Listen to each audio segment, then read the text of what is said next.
All of us live in this country, and that can be a good experience or it can be an awful experience. And the only influence we have over which of those two alternatives happens is what we do, both each of us individually and what all of us do collectively. I've lived in this country for over 65 years. I was less than 2 years old when I came here, as Abbas has mentioned. And I grew up with some Muslim friends in Manchester, but my environment was overwhelmingly white. In many ways, it's much, much easier being a Muslim in Britain today than it was then. But sadly, in some ways, it's become harder. And much of what I said earlier about career success will also help with integration. But I do want to give you just 5 extra pieces of advice. First of all, decide how different you want to be. My brown skin is a part of who I am. I can't change it. I don't drink alcohol because I'm a Muslim, and I'm not prepared to compromise that. But conversely, I always dress like any other middle-class white British person would dress. And that's a choice. I see no point in making myself look different by dressing differently.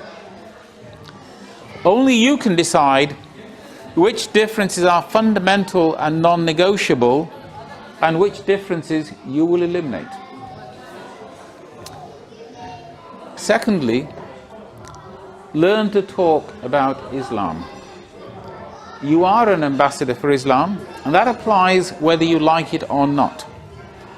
And other Muslims need you to do it well. And that requires learning about Islam and about other religions so that you can talk in a positive way about Islam, how it fits with other religions, how it fits with human rights, and why it's a religion that every British person should welcome in this country regardless of their own religious beliefs. Number 3, embrace the flag. I've worn this Union Jack lapel pin for 8 years. I started doing it because I noticed that Barack Obama always wears a lapel pin. And this week, from Monday to Wednesday, I was at Exeter University at the annual conference of the British Association for Islamic Studies. And about half the people there were Muslims and about half were non-Muslims. Not a single person that I chatted with mentioned this lapel pin or asked me anything about it. But I'm certain that every one of them saw it, because you can't miss it if you're talking to me. And as soon as they saw it, they knew how I felt about my country. Words were not necessary. Number 4, make your country better. When was the last time somebody said to you, "This is not your country, go home"? It happened to me last week. On a train coming back from Exeter, a stranger didn't use those exact words, but other things that he said implied just the same. They made me angry, and I'm sure if you hear those words, they make you angry. But it's not enough to just think that this is your country or to say that this is your country. You have to show that this is your country by what you do. As an example, the overwhelming proportion of the charity money that I've given in my life so far has gone to places like Manchester Grammar School, where my children went, Clare College, Cambridge, where I went, and to many other charities working in this country. Now that doesn't stop me giving money for tsunamis, earthquakes or floods in other countries, but my main focus is right here, making this country a better place for Muslims and a better place for non-Muslims. And number 5, engage in politics. This country is going to have elected politicians whether you get involved with politics or not.